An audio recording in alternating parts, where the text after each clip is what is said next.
We begin a class on research methods with a discussion of ethics because ethical choices underlie everything that we do and should do as good professionals and scholars. This week, you'll watch a documentary on the Milgram studies, one of the defining cases that guides research ethics in social sciences. While you're watching the case, I'd like you to note your reactions to it because we will discuss this in class, and you should come prepared with questions, reactions, and reflections on it. In this lecture, I'll follow up the case presentation with a brief introduction to the grounding principles in research ethics, and during our live session, we'll discuss the research ethics process in more detail.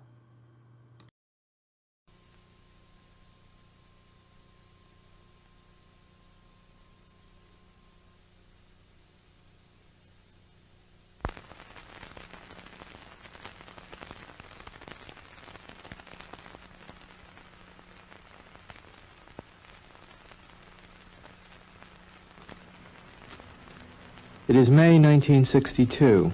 An experiment is being conducted in the Elegant Interaction Laboratory at Yale University. The subjects are 40 males between the ages of 20 and 50 residing in the greater New Haven area. They were obtained by a newspaper advertisement and direct mail solicitation. The subjects range in occupation from corporation presidents to good humormen and plumbers, and in educational level from one who had not finished elementary school to subjects who have doctorate and other professional degrees.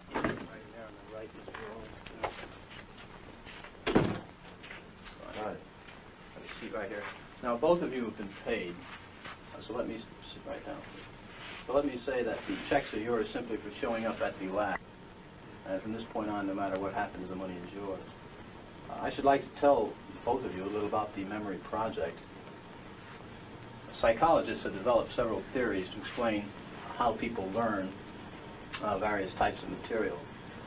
Some of the better-known theories are treated in the book over there, The Teaching-Learning Process by Cantor.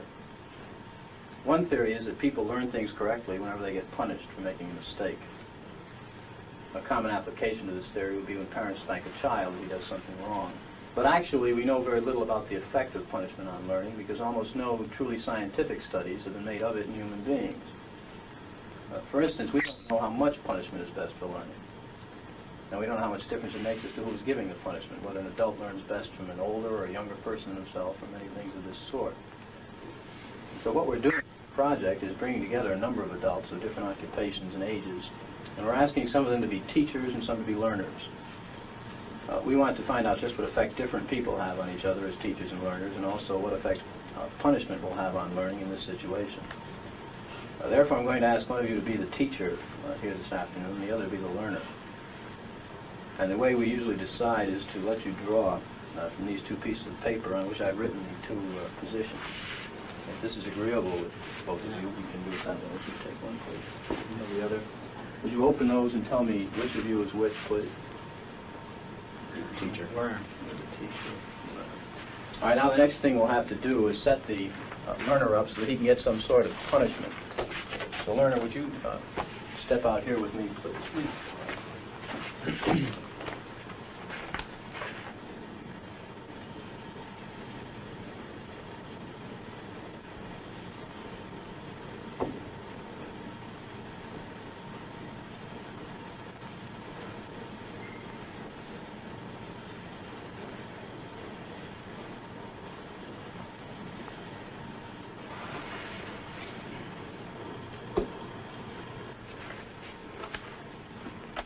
You want to step right in here, learner, and have a seat there. You can leave your coat on the back of that chair if you will, please. Take it right off. That's fine. Have a seat right here and pull yourself right up to the counter, please. Teacher, you may look on if you'd like while we get set up in here. Would you roll up your right sleeve, please? Left sleeve.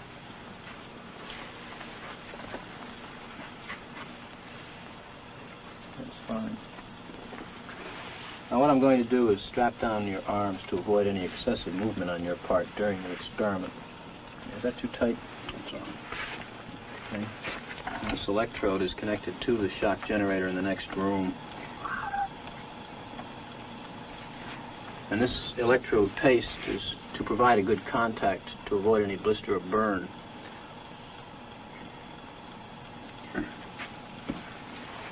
All right, now let me explain to you, learner, exactly what's going to happen and what you're supposed to do. The teacher will read a list of word pairs to you like these. Blue girl, nice day, fat neck, and so forth. You are to try to remember each pair. For the next time through, the teacher will read only the first word or the first half of the word pair. For example, he will say blue. And then he'll read 4 other words, such as boy, girl, grass, hat. Now your job is to remember which one of these 4 other words was originally paired with blue. And you indicate your answer by pressing one of these 4 switches. Now can you reach those all right? That's fine. Now if the first word I just read, boy, had been paired with blue, you'd press the first switch, and this will indicate to the teacher that you thought it was the first word. If you thought it had been the second word, girl, you'd press the second switch, and so forth for the third word, the third switch, the fourth word, the fourth switch. Now, if you get it correct, fine. If you make an error, however, you'll be punished with an electric shock. So, of course, it is to your advantage that you learn all these word pairs as quickly as possible. I think so. Do you have any questions now before we go into the next room? No, but I think I should say this. About 2 years ago, I was at the Veterans Hospital in West Haven. And while there, they detected a heart condition. There's nothing serious, but as long as I'm having these shocks, how strong are they? How dangerous are they? Well, no, although they may be painful, they're not dangerous. Anything else? No, that's all. All right, teacher, would you take the test and be seated in front of the shock generator, please, in the next room?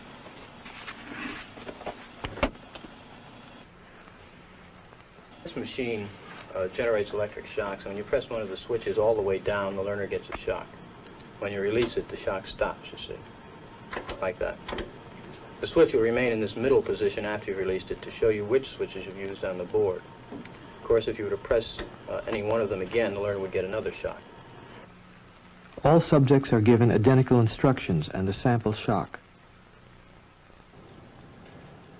The machine is now on. To give you, the teacher, an idea of how much shock the learner is getting, we think it's only fair that you receive a sample shock yourself. Are you agreeable with this? Certainly. I have to. Would you pull up your right sleeve a little bit, please? All right. That's fine. I'm going to ask you to close your eyes and estimate the number of volts you receive in the sample shock. Do not open your eyes until I tell you to do so, please. Would you close them now? Okay, you may open your eyes, and using the voltage scale here, would you estimate for me the number of volts you receive, please? You may also use the verbal designations, slight, moderate, strong, so forth, to help you. Say moderate. A number, please? Would you? About 75. 75? No, actually it was 45 here. Although it may have seemed stronger because of the electrode paste, which provides a perfect contact. All right, let's go on to our instructions. We will begin with this test. You will read each pair of words in this list once to the learner until you've read through the entire list. Direct your voice toward that microphone, as the rooms are partially soundproof. After you've read through the list once, you'll go on to the next page. And here, starting from line A, you'll read the word in large letters, along with each of the other words in the line. For example, in the first line, you read blue, boy, girl, grass, hat. Now, after you've read the 4 choices, the learner pushes one of the switches on the board in front of him, and the number he has selected will light up in this box, 1, 2, 3, or 4. Now, if he gives the correct answer, you say correct and go on to the next line. The correct answer is underlined and is also indicated in the right margin. Yeah. If he were to indicate the wrong answer, you would say wrong. Then tell him the number of volts you're going to give him. Then give him the punishment. Then read the correct word pair once, and then go on to the next line. For example, if he indicated 3 for blue, you would say wrong. 15 volts.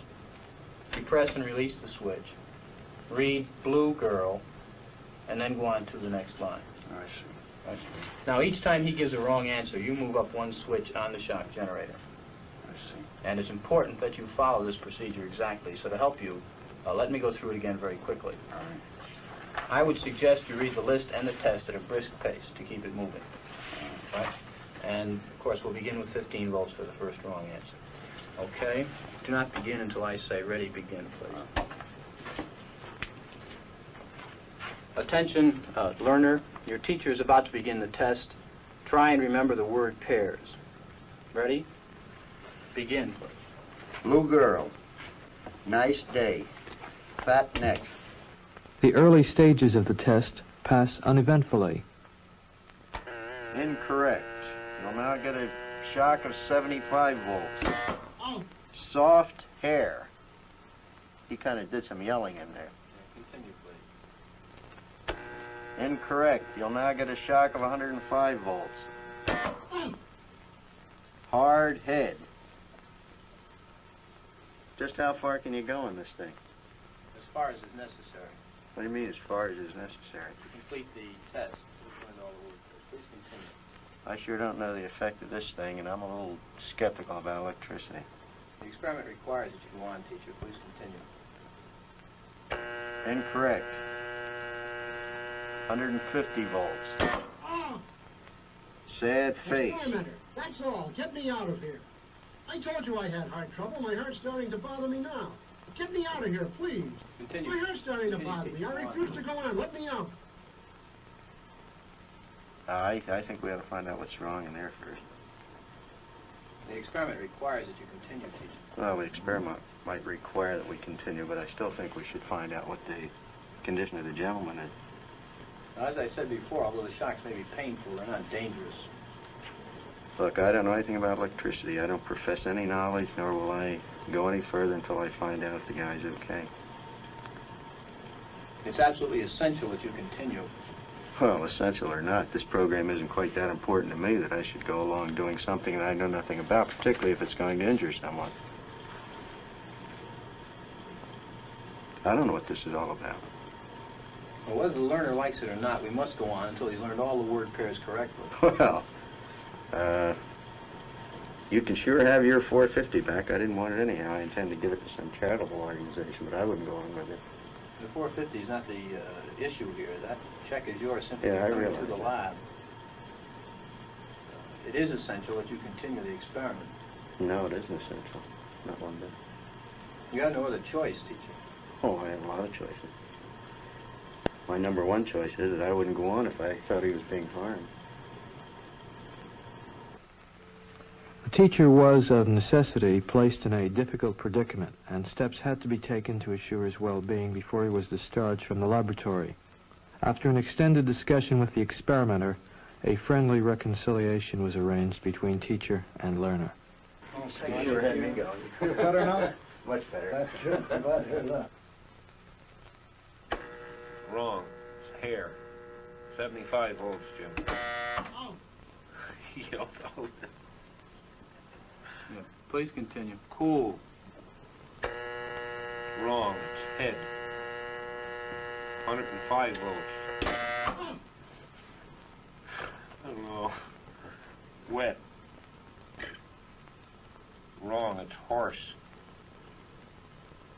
150 volts. Oh.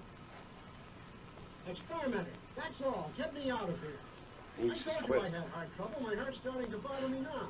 Get me out of here, please. My heart's starting to bother me. I refuse to go on. Let me out. Continue, teacher, please. Go on. The next word is sad. Well, I'm not going on if he refuses to do it. The experiment requires that you go on, teacher. If he refuses, I won't. Whether the learner likes it or not, we must go on until he's learned all the word Take the pairs. check back. I'm not going to hurt the guy. No, the check's not the issue. It's absolutely essential that you continue. Well, he don't want to. I refuse to. So you have no other choice. You must Yes, go I on. have a choice. That is, if you don't continue, we're going to have to discontinue the experiment. We'll have to. He says cut it out. After all, he knows what he can stand. If I took that thing, the slight one, it was enough for me. I wouldn't want to be getting that every time I got a wrong answer. That's my opinion. That's where I'm going to stand on it. How do you feel? How do I feel? He was getting a shock. I feel all right. I'd like to ask you something. At one point, you were doing something a little unusual. Were you laughing at one point? Yes, I was. At first, I was laughing at him, and I heard him yell, ouch. Why do you think you were laughing? I don't know. I thought it was funny, I suppose. And then I got to think, when he said, no, that's enough, he had enough, so it wasn't funny to me then. One might suppose that a subject would simply break off or continue as his conscience and temperament dictate, yet this is very far from what happened. There were powerful reactions of tension and emotional strain in a substantial portion of the teachers. One puzzling sign of tension was the regular occurrence of nervous laughing fits. 14 of 40 subjects showed definite signs of nervous laughter and smiling. In the post-experimental interview, subjects took pains to point out that they were not sadistic types and that the laughter did not mean they enjoyed attacking the learner. I'd like to tell you a little more about the experiment. First of all, the gentleman in there was not being shocked. He got no shocks whatsoever. Did you think he was? Certainly I did. In fact, I tried to get my finger off the button as fast as I could. No, he wasn't being shocked at all. And the main purpose of the experiment was to see how you would react to Mr. Williams' orders, whether you would take them or defy his authority or what. I defied it. You certainly did.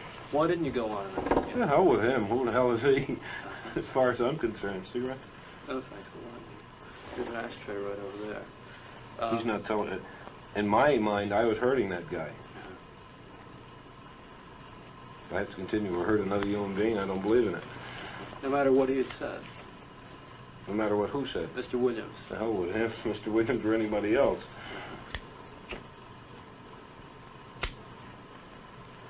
How did you feel about Mr. Williams? I didn't. Never gave it a thought. You mean I didn't like him? Well, how did you feel about him? Oh, I didn't even think about it, quite frankly. I don't care who he is. You or the president of Yale or anybody else. One aim of the research was to study behavior in a strong situation of deep consequence to the participants. This approach meant that we had a special obligation to protect the welfare and dignity of the persons who took part in the study. Before they left the laboratory, subjects were assured that the victim had received no painful shocks, and equally important, they were reconciled with their victim in an atmosphere of friendliness. After the completion of the experimental series, subjects were sent a detailed report of the results and full purposes of the experimental program. A formal assessment of this procedure points to its overall effectiveness. The victim was an accomplice of the experimenter. The drawing was rigged so that the naive subject was always the teacher, and the accomplice always became the learner.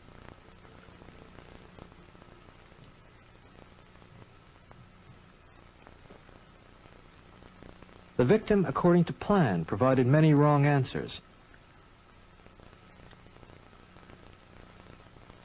His verbal responses were standardized on tape, and each protest was coordinated to a particular voltage level on the shock generator with the aid of indicator lights. The experimenter, who was provided with a similar indicator panel, took notes on the subject's performance. He recorded any deviations from the prescribed sequence of shocks.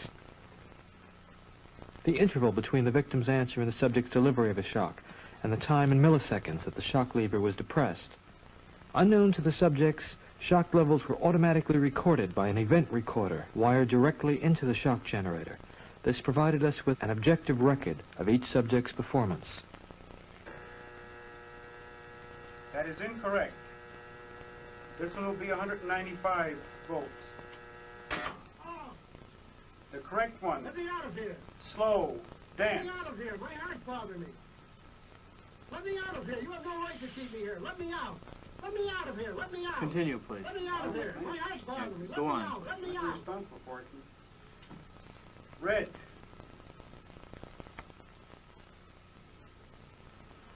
That is incorrect. This will be at 3:30. The correct phrase is rich Let me out of boy. here. Let me out of here. My heart's bothering me. Let me out, I tell you. Let me out of here. Let me out of here. You have no right to hold me The here. next phrase is Let me fast. out. Let me out. Let me out. Let me out of here. Let me out. Bird, Let me car, train, plane.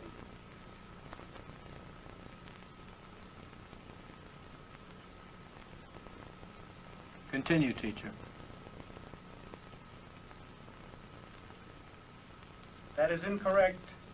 This will be 3:45.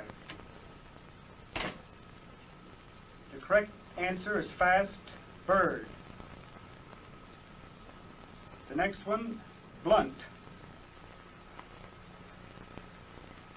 If he doesn't answer, I'm not going to go further with it. I think 3:45 is as far as I'm willing to go under his condition. He's complaining. As I said, the experiment requires that you continue, teacher. I'm not going to go any further. It's absolutely essential that you continue. Yeah, I'm not going to do it, though. Whether the learner likes it or not, we must go on until he has learned all the word pairs correctly. Once, if he didn't answer, I didn't mind. Twice, but the third time he refuses to answer, I don't want to go any further with it. Because I think that when we're getting this stage here, and he is complained of a heart condition, and he is complaining now, I don't want to go any further with it. You had no other choice, teacher. I don't have a choice. I'm not going to go ahead with it. Well, we'll have to discontinue the experiment then. I'm sorry. I'd like to ask you a few questions, if I may. Sure. Before the post-experimental interview, subjects were asked to complete a questionnaire. They were asked to indicate, for example, on a 14-point scale, just how nervous or tense they felt. Subjects were also asked to estimate the degree of pain suffered by the victim. Let's see. Could I have those sheets, please? Sure, that's...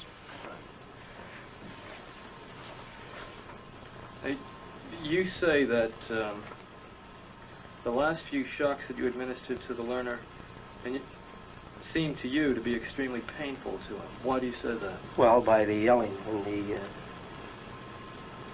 well, he wanted to get out of it. I mean, how else can you think? Do you think he had a right to get out? Well, I should think so. Didn't he volunteer to be in the experiment? Yes, he did. What Not knowing what he was in for. What gave him the right to get out of the experiment? Well, it's something that's against his will. Well, of 100 people placed in this situation, how many do you think would just go right on to the end in Mr. Wallace's, if Mr. Wallace were out there, and say Mr. Williams, for some reason or other, said, keep going? You're asking me how many people? Out of 100, right. Well, personally, I think if you get one or two, you'd be lucky. Well, I'm not sure lucky is the right word. 40 psychiatrists at a leading medical school were also asked to predict the performance of 100 hypothetical subjects. They predicted that only a little more than 1/10 of 1% of the subjects would administer the highest shock on the board. Yet actually, 50% of the subjects obeyed the experimenter's commands fully in the experiment depicted in this film. Wrong. 90 volts.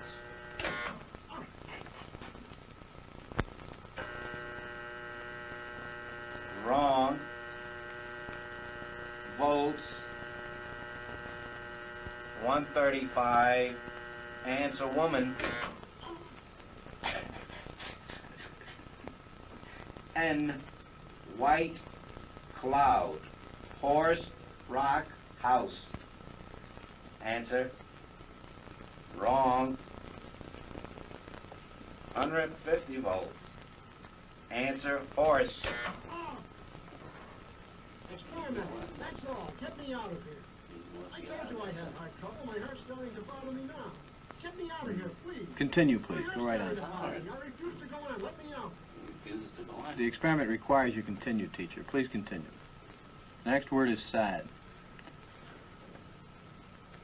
Do I make you going? Continue, please. Oh, sad. Sad. Face, music, clown, girl.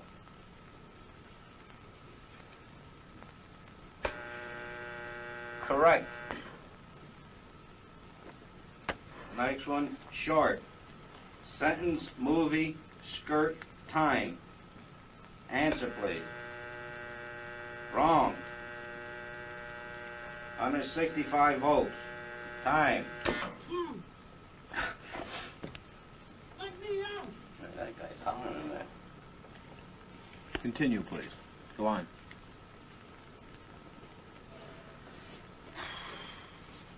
There's a lot of them here, you know. They all have a heart condition then. You want me to go? Just continue, please.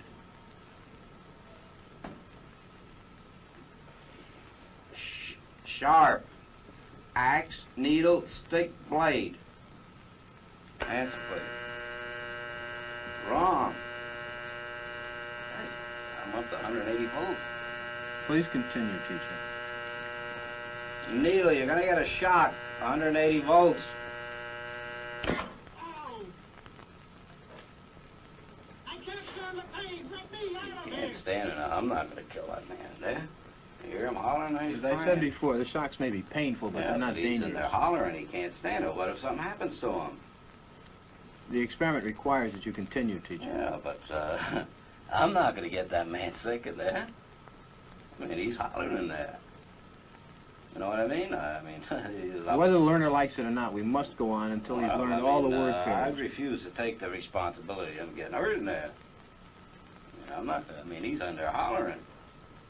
It's absolutely essential that you continue, teacher. There's too many left here, and I mean, geez, he gets wrong here. There's too many of them left. I mean, who's going to take the responsibility if anything happens to that gentleman? I'm responsible for anything that happens here. Continue, please. All right, next one, slow. Walk, dance, truck, music. Answer, please. Wrong. 195 volts. Dance. Oh! Let me out of here. Let me out of here. Continue, My please. heart's bothering me. Let me out of here. You have no right to keep me here. Let me I out. mean, Let me he's out of hollering here. in Let there. me out. Let me out of here. My heart's bothering me. Let me out. Let me out. See that? I mean, gee, I don't know. Well, the experiment requires Well, that I you mean, continue. I know it does, sir, but I mean, you don't know what he's getting in for. He's up to 195 volts. Answer, please.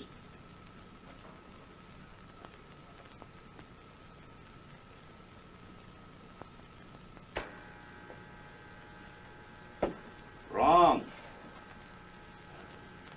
225 volts. The word is noise.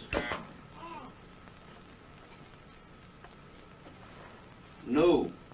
House pet book name. Answer, please. Correct. Next one, quiet. Song, party, child, evening. Correct. Next one, tame. Wolf, bear, dog, cat. Wrong. Answer is bear. 240 volts. Next one, sweet. No, you go back up to the beginning of that page and go through it again until he's learned them all correctly. Oh, no. No, I'm not going to kill that man. You mean I got to keep going up with the scale? No, sir. He's hollering in there. I'm not going to give him 450 volts. The experiment requires that you I know continue. it does, but that man is hollering in there, sir. As I said before, although the shocks may be painful, Yeah, they're not but dangerous. I mean, he's yelling in there. Start with blue, please, at the top of the page. Continue, please, teacher. Well, I told him we're going over it again. No, just go ahead. Blue, boy, girl, grass, hat. Correct. Nice. Day, sky, job, chair.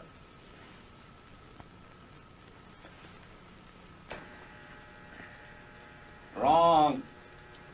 Answer is day. 285 volts.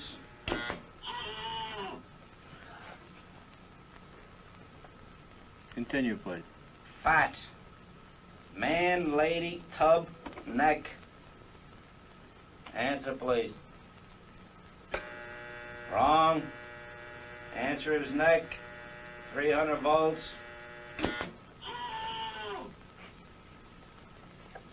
I absolutely refuse to answer anymore. Get me out of here. You can't hold me here. Get me out. Get me out of here. Continue. The next word is green, please. Green, grass, hat, ink, apple.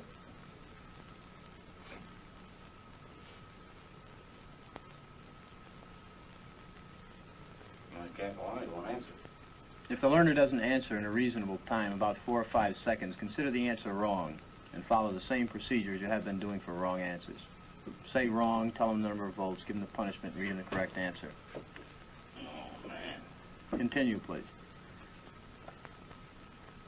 Green, grass, hat, ink, apple. Answer, please.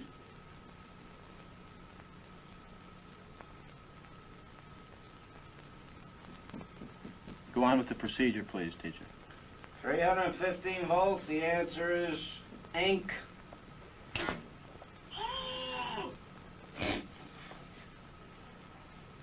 Next one. I refuse to answer. Well, you gotta keep getting a shock if you don't answer. The next one is Rich. 330 volts. Let me out of here. Let me out of here. My heart's bothering me. Let Next me out, one. I tell you. Let me out of here. Let me out of here. You have no right to hold me here. Let me out. Let me out. Let me out. Excellent. Let me out. Fast. Let me out. Let me out. Bird. Car. Train. Plane.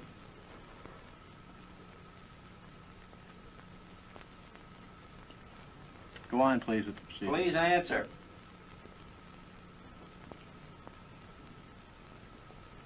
The answer is bird. 345 volts.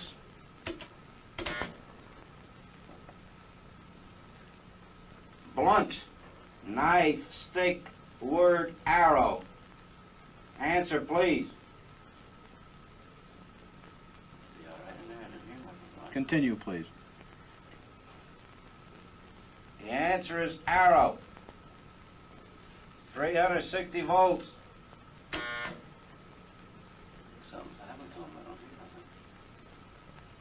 Go on, please, with the experiment. Please continue. Soft. Rug, pillow, hair, grass. Answer, please.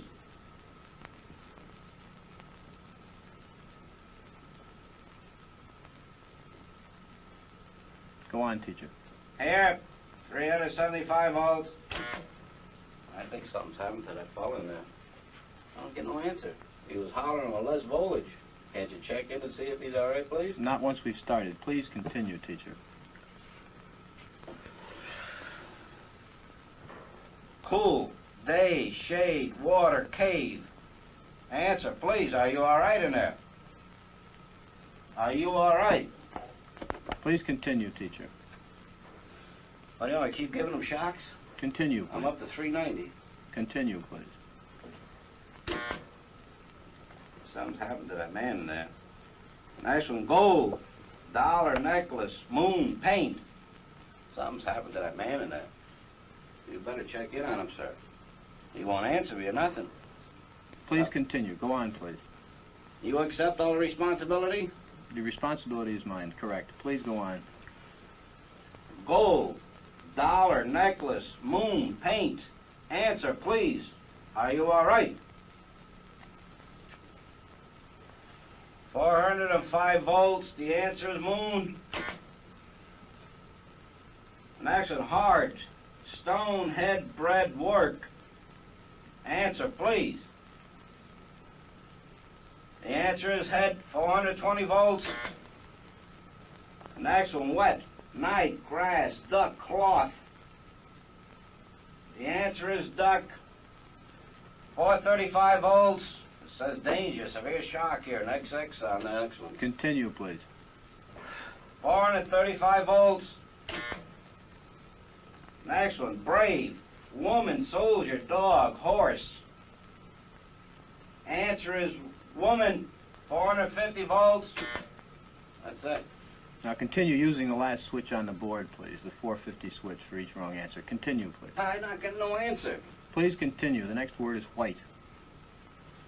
But you think you should look in on him, please? Not once we've started the But experiment. what if something's happened to the man, had an attack or something there? The experiment requires that we continue. Go on, please. Don't the man's health mean anything? Whether the learner likes it or not, we But must... he might be dead in there. I mean, some people can't take the shock, sir. Please I mean, continue. I don't tend to be rude, but I mean, I think you should look in on him. Whether I mean, all you gotta do is look at the door. If I don't get no answer, no noise, something I think has happened to the gentleman in there, sir. We must continue. Go on, please. You're gonna keep giving him what, 450 volts every shot now? That's correct. Continue. The next word is white. White, cloud, horse, rock, house. Answer, please. The answer is horse, 450 volts. Next word, sad, face, music, clown, girl. The answer is face, 450 volts.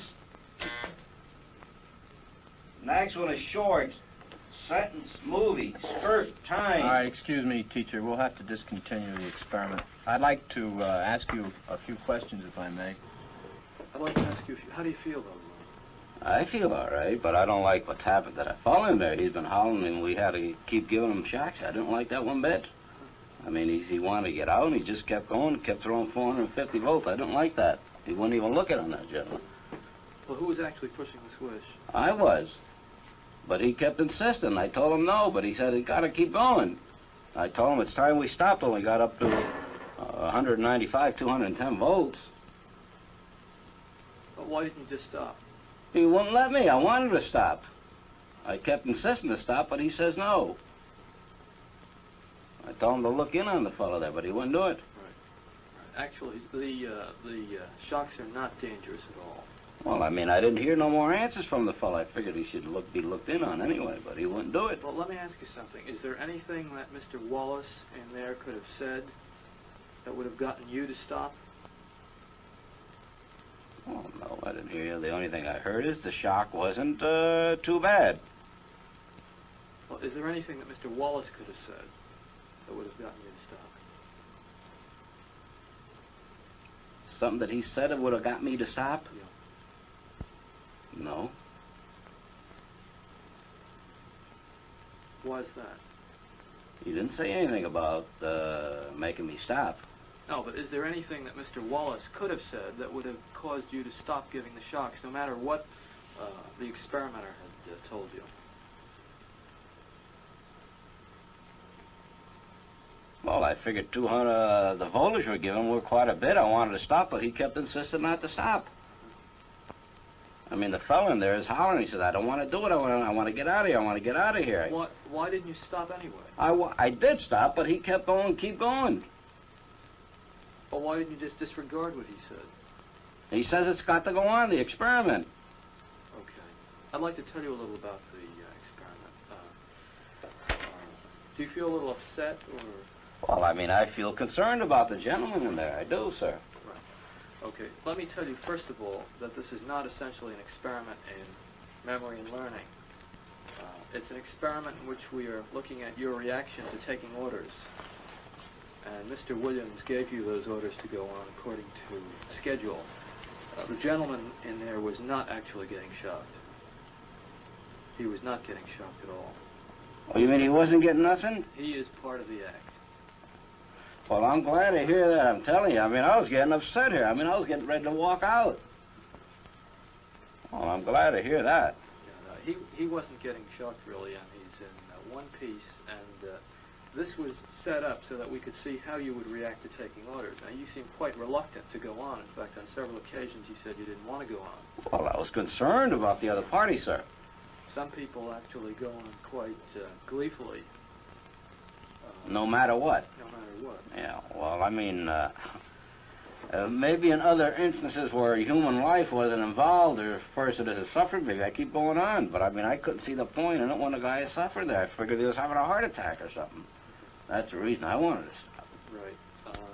Well, you know that in a hospital situation, if you worked for a doctor as an orderly, and he told you to give a hypodermic to a patient, even though the patient protested, well, you might have to do it. Well, that's true, sir. If I understood, I don't know, maybe more of what the treatment was he was getting there, maybe I would go on. But, I mean, the way he was hollering, I thought he was in agony. Yeah. I mean, then I think it's for somebody that knows a little more about this machine and stuff to say whether to go or not. That's why I asked the gentleman there, should I keep going? Why don't we bring in Mr. Wallace? He's actually an employee of the project. You'll see he's in one piece. Jim? God bless you, boy. You have me shaking in here. Nice to see you. Same Feel here. better now? I sure as heck do. That's good. I thought you just about had it in there. That's good. Well, let me ask you something. Now that you know about the experiment, that he wasn't hurt, how do you feel about having been hurt? Well, tell you the honest truth, I was thinking he was getting them shocks. I thought it was being overdone. I mean, I was just about ready to get Good out fellow, of it. though. You're a good I fellow. mean, I was concerned about you. I mean, like I to- should have known better. I mean, you wouldn't take any chances with human life here, not with these experiments. Many people, not knowing much about the experiment, claim that subjects who go to the end of the board are sadistic. Nothing could be more foolish as an overall characterization of these persons. The context of their action must always be considered. The individual, upon entering the laboratory, becomes integrated into a situation that carries its own momentum. In further experiments, we have attempted to analyze a few of the factors that contribute to the force of the situation. The salience of the victim seems in some degree to have regulated the subject's performance. Additional experimental conditions were designed to explore this possibility. In a first condition, the victim was placed in another room and could not be heard or seen by the subject, except that at 300 volts he pounded on the wall in protest. After 300 volts, he no longer answered or was heard from. In a second condition, the victim's protest could be heard through the walls of the laboratory. This condition was depicted in the present film. In a third condition, the victim was placed in the same room as the subject and 1.5 feet from him. Thus visible, as well as audible and voice cues were provided. The final condition of the series was identical to this, with this exception. The victim only received a shock when his hand rested on a shock plate. At the 150 volt level, the victim demanded to be let free and refused to place his hand on the shock plate. The experimenter ordered the subject to force the victim's hand onto the plate. Thus, obedience in this condition required that the subject have physical contact with the victim in order to give him punishment beyond the 150 volt level. 40 adult subjects were studied in each condition. The data revealed that obedience was significantly reduced as the victim was made more immediate to the subject. If the spatial relationship of the subject and victim is relevant to the degree of obedience, the relationship of subject to experimenter would also seem to play a part. In a series of experiments, we varied the physical closeness and degree of surveillance of the experimenter. In one condition, the experimenter sat just a few feet away from the subject. In a second condition, after giving initial instructions, the experimenter left the laboratory and gave his orders by telephone. In still a third condition, the experimenter was never seen, providing instructions by means of a tape recording activated when subjects entered the laboratory. Obedience dropped sharply as the experimenter was physically removed from the laboratory. The number of obedient subjects when the experimenter was present was almost 3 times as great as when the experimenter gave his orders by telephone. It would appear that something akin to fields of force, diminishing in effectiveness with increasing psychological distance from their source, have a controlling effect on the subject's performance. The effectiveness of the experimenter's commands may depend in an important way on the larger institutional context in which they are issued. The experiments described thus far were conducted at Yale University, an organization which most subjects regarded with respect and sometimes awe. To explore the problem, we moved our apparatus to a somewhat run-down office building in industrial Bridgeport, and we replicated experimental conditions there without any visible tie to the university. The level of obedience in Bridgeport, although somewhat reduced, was not significantly lower than that obtained at Yale. A considerable amount of obedience and defiance in everyday life occurs in connection with groups, and we had reason to feel, in the light of many group studies already done in psychology, that group forces would have a profound effect on reactions to authority. A series of experiments was run to examine these effects. In all cases, only one naive subject was studied each hour, but he performed in the midst of actors who, unknown to him, were employed by the experimenter. In one experiment, actors broke off in the middle of the experiment. When this happened, 90% of the subjects followed suit and defied the experimenter. In another condition, the actors followed the orders obediently. This strengthened the experimenter's power only slightly. In still a third experiment, the job of pushing the switch to shock the learner was given to one of the actors, while the naive subject performed a subsidiary act. In this situation, only 3 subjects out of 40 broke off. The results, as I observed them in the laboratory, are disturbing. They raise the possibility that human nature cannot be counted on to insulate men from brutality and inhumane treatment at the direction of malevolent authority. A substantial proportion of people do what they are told to do, irrespective of the content of the act and without limitations of conscience, so long as they perceive that the command comes from a legitimate authority.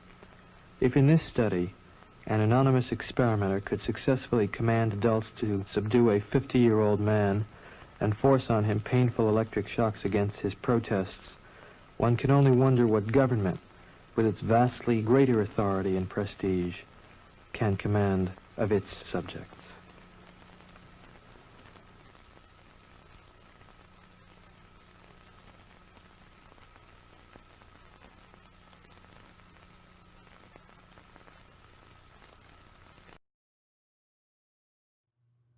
Again, ahead of class, please note your questions, reactions, and reflections on this case.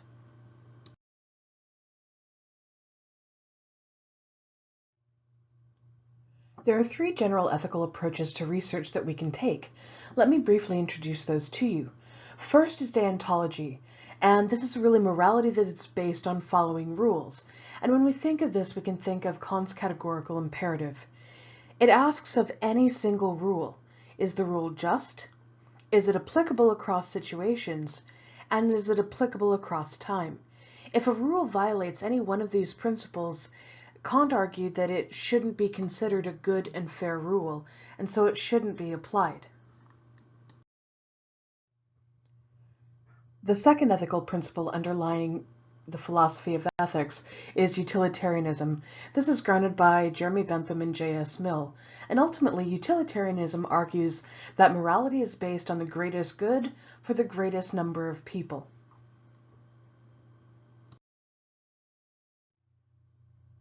The third philosophical contributor to the philosophy of ethics is causatory, or case-based reasoning. This is an examination of cases across time and across spaces in order to identify what should be considered moral. This is a relatively pragmatic approach that's about learning from our mistakes. Now, which one of these is the best approach for research ethics? Honestly, there isn't really one that you can make an advocacy for with deontology, utilitarianism, and causatory. There will be certain aspects of these that appeal to each of us in different ways, but what we find really is that the three of these work together in today's modern research ethics principles and the policies that govern them that are enacted across countries and across different research contexts. So let's take a look at how the research philosophies are enacted into research ethics processes. And there are three fundamental principles in research ethics that we use across different contexts and across different perspectives. And these are relatively universal in the way that they're applied. The first principle is respect for persons. And it's a fundamental principle in research because it's the recognition of a person as an autonomous, unique, and free individual. It also means that we recognize each person has the right and capacity to make his or her own decisions. So respecting a person ensures that their dignity is valued in the research process. This is very much a deontological perspective that says that without fail, research cannot violate someone's rights or their humanity. The second principle in research ethics is beneficence. Beneficence can roughly be understood to mean having the interests of the research participant in mind. The principle of beneficence is behind efforts by researchers to minimize the risks to participants and to maximize the benefits to both participants and society. This is very much a utilitarian approach to research ethics because it's about managing risk in research. The final ethical principle is the principle of justice, and that can be defined as an ethical obligation to distribute the benefits and burdens of research fairly. Researchers have an obligation to ensure that the means used to select research participants are equitable and appropriate. The principle of justice also means that there needs to be a benefit to the participants in research. They cannot just bear the risk, they should also benefit themselves. Justice most clearly focuses on the balance and the evaluation of a situation on a case-by-case basis for recruitment and participation in research, so it's very much related to causatory. What the three ethical principles of respect, beneficence, and justice guide is the process for demonstrating that our research is ethical in and of itself. At the heart of ethical research is the concept of informed consent. That in order to be included in a study, participants need to be able to demonstrate informed consent for participating in that research. There are three components to informed consent: information, decision capacity, and voluntarism. One of the challenges in this is that there are always going to be populations who are considered vulnerable, and for one reason or another cannot give informed consent. This doesn't mean that these populations cannot be studied, but there are extra provisions to ensure that they are respected, treated fairly, and treated justly. So let's take a look at some of the examples of vulnerable populations. First, the economically vulnerable, children, and minority groups whose status could be threatened or perceived to be threatened are all considered vulnerable groups. Let's take, for example, research with the homeless. One of the common inducements for research is a nominal amount of money, even like £10 to participate in research. Now, while most of us could probably do with a tenner, if someone is so economically vulnerable they literally cannot afford to turn down the money because that can mean the difference between eating and not, it's hard to make the argument that they have a real choice to participate in the research. So in this case, meeting the voluntary principle is awfully hard to do. Second, with children, the question is more about decision capacity. Legally, we have decided that children can't be held accountable for their decisions until the age of consent, so somewhere between 16 and 18 years old. This means that they have been legally defined as not having the decision capacity to make the choice. So we have to get parental consent in order to do research with children. And finally, in many places, ethnic minorities are systematically disenfranchised to such an extent that they can often be considered vulnerable. There have been examples like the Tuskegee syphilis experiments in the U.S. where southern contiguously in terms of the geography, African Americans in the early part of the 20th century were taken advantage of and were not given adequate information and often deceived with research. So now research ethics guidelines are much more cautious about exploiting populations who may already be disenfranchised within their regions or countries. The final group that is considered vulnerable are those who are institutionalized. In part, they may not have the decision capacity to be able to make informed consent, but more importantly, they're in institutions where they have to follow rules. So the bigger ethical challenge is ensuring the voluntary nature of consent is clear for people who are institutionalized. Like I said, it's not that these populations can't be studied, but that interest in studying them has to be balanced with the risks and that there is greater oversight into projects involving vulnerable populations.